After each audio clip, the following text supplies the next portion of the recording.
For me, it's to get to my first 100K. I don't care how I have to get it. Well, I mean, I do care. Legally, guys.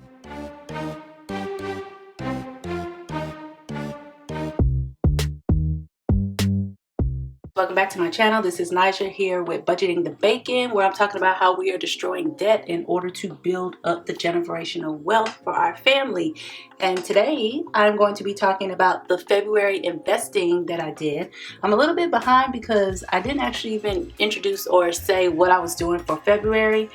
And the months just kind of got away from me. So I'm actually in March now, planning for March. And I was like, you know what? Let me go ahead and give an update to be accountable for myself for February, and to also just kind of talk about the direction that the channel is going to be going once the mortgage is paid off. If you're definitely interested in that, go ahead and, you know, get your popcorn, get something to drink, whatever the case may be, so that you can sit back and see exactly what is going on. This workbook right here, this lovely workbook, I haven't printed all of the pages for this. This My Investing workbook was created by Shalise over at Mommy Trader. Definitely go ahead and check out her channel. Lots of great information. She shows her portfolio. She talks about what she does as far as investing for her kids investing, their plan to retire within the next couple of years, I believe 5 years or so, or maybe it may be less than that, but I believe it's 5 years. And she shows like her portfolio as far as dividends, real estate, all of that good stuff. Wealth of knowledge, guys. Definitely go ahead and check her out. And she also has this investing workbook, as I stated before, which has really been helping me to get organized as far as my investment. I'm going to go ahead and flip to February. So for February, the plan was to go ahead and invest about $900. I came up a little bit short of that. I will say that this is just for my portfolio. This is not what my husband does as far as his 401k for his job, or anything as far as his pension for his job. This is just me solo tracking what I'm doing as far as mine. Okay, he is way ahead of me as far as saving and investing. He has been on his job for the last 15 years, and he's always invested from the very beginning. Even when he was making $12 an hour when he started off at that job, he was always kind of investing heavily, and his portfolio looks very nice. And I know somebody's gonna say, what's you guys' portfolio? Yes, it's our portfolio, but at the end of the day, it's his portfolio that he started. So I'm just showing, kind of documenting mine right here. Okay, so just to kind of clear that up. So what I was able to go ahead and invest was $838.93. That is the actual amount. Still really pleased with that. The money goals that I had for the month was to move extra unplanned money from my regular checking account to my high yield savings account. I absolutely did that. It was about $1,600 that I just had in the account. Basically, any money that I have left over from the previous month, or that I don't budget out per se to use, because what I've been doing is basically budgeting off of my paycheck that I received 2 years ago. I've received raises and everything. However, I don't spend that money. For the last 2-3 years, I'm still working off of the budget of that income that I have. Typically, I have quite a bit that is left over that I don't look at it. I don't do anything with it. I basically say I'm broke. Once I budget out for the month, and it's typically about $2,781, that's it. Okay, that includes the extra mortgage principal and a couple other things as well. And I'll do like a budget breakdown, because I haven't done this in a while, to show exactly like what our, bills consist of for the month and how we're doing it, because I know everybody's budget is different. So I did go ahead and transfer that money over to the high yield savings account. Did well because I was able to get quite a bit of interest for that. I'll see if I can insert a clip of it. Anyway, transfer $500 to the IRA fund. I put down here that VTSAX need about $3,000 in order to start it up. I do have that now for the month of March, but I don't know if I actually want to go ahead and go through with it. I do have VTI, and there's nothing wrong with VTSAX or VTI. It's kind of like VTI is like I feel like it's the little cousin of VTSAX. It is an ETF and it's easier to get into. You know, with the VTSAX, you know, you have to have a certain amount, usually about $3,000 in order to get it started, and then what you contribute later on is much lower, about $99. I do have that money that I'm going to to figure out what exactly I'm going to do with that. But right now it's in the money market account for Vanguard because that's where I have it. Just kind of waiting there in the Roth IRA. Next, number 3 was earn extra money to fund the vacation fund. Absolutely did that.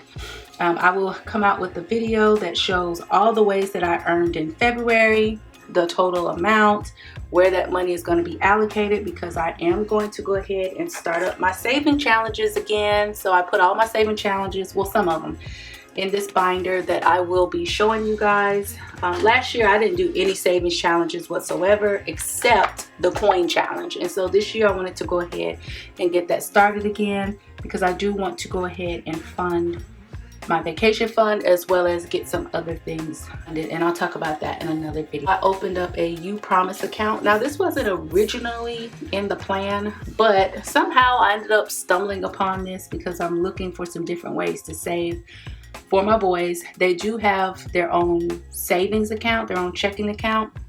However, I wanted something that I can invest in for them as well. So I opened up a UPromise account. If you open up an account, you get $5.29 right off the bat. And then there's like other ways that you can earn on the site. I'm not being sponsored by them. I just thought it was a nice, good account in order to have.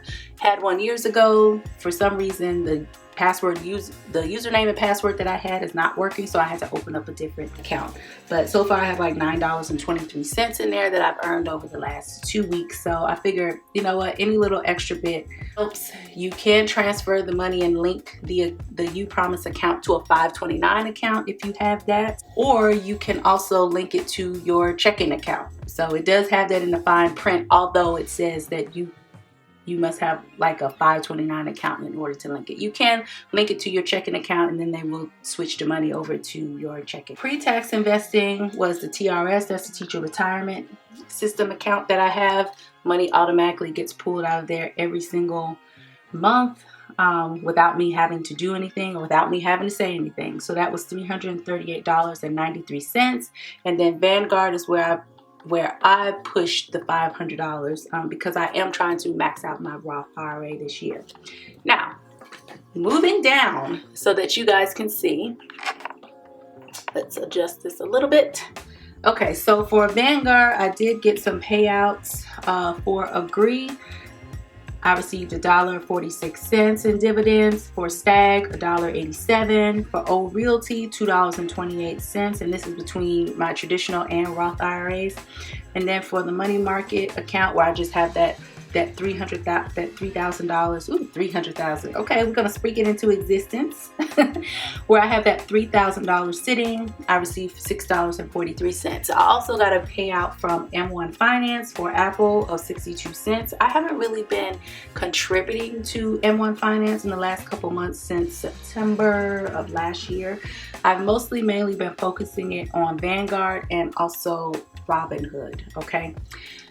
And I didn't get any type of payouts from Robinhood, so I didn't put those on there. So for the month of February, I received total dividends $12.66. Not bad. Not bad for not doing anything whatsoever, but you know, already having money there. That is what we're looking like for February. Let me see if I can show you like a little comparison of what February and March, well, excuse me, January and February look like. So this is what we were looking like in Vanguard for January. A little bit of a dip for February. I'm not worried whatsoever. With the TRS, that's what we're looking like. And then obviously it increased with that extra amount that came out. With the TRS, I wish there was a way that I can actually see what they're invested in.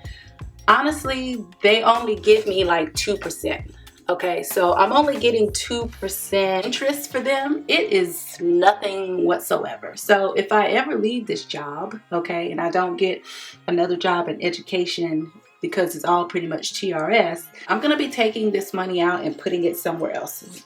Let me back that up. Not physically taking it out, but transferring it over to more than likely like my Vanguard account, to where I can go ahead and have more control over it and grow it better, because this just is not it. I think last year it said something about I got $389 for the amount that I had in there, because it pays out one time per year, and it doesn't, again, actually show you. There's nowhere in the website. I guess I would have to contact somebody to see exactly what it's invested in, but it's just not good. Okay, but that's all. I mean, that's what I have. That's what they take out, and there's nothing that I can do about it. That's why I invest separately, because I'm not going to be able to rely on this. Little segue there. Anyway, for Robinhood, as you can see, it was $238.69 for February.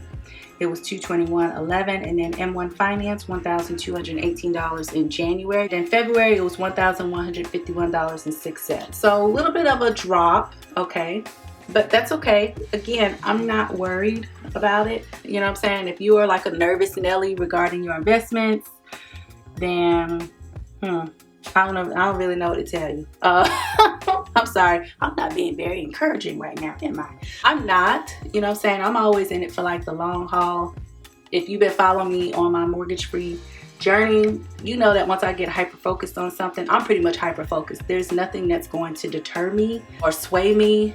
I don't know. That may just be the type A personality in me as well. Like I block out all things that could be negative, that I'm just like, I don't care. I get hyper-focused on whatever it is that I'm looking at, or whatever I'm doing, whatever I want, and that's it. So for me, it's to get to my first 100K. I don't care how I have to get it. Well, I mean, I do care legally, guys, but I'm saying, you know what I'm saying, okay?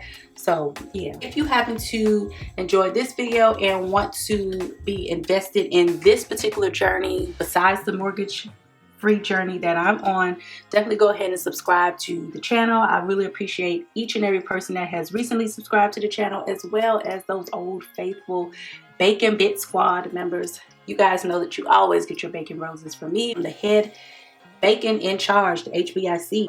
I really appreciate you guys, and with that, I will talk with you guys later. Bye.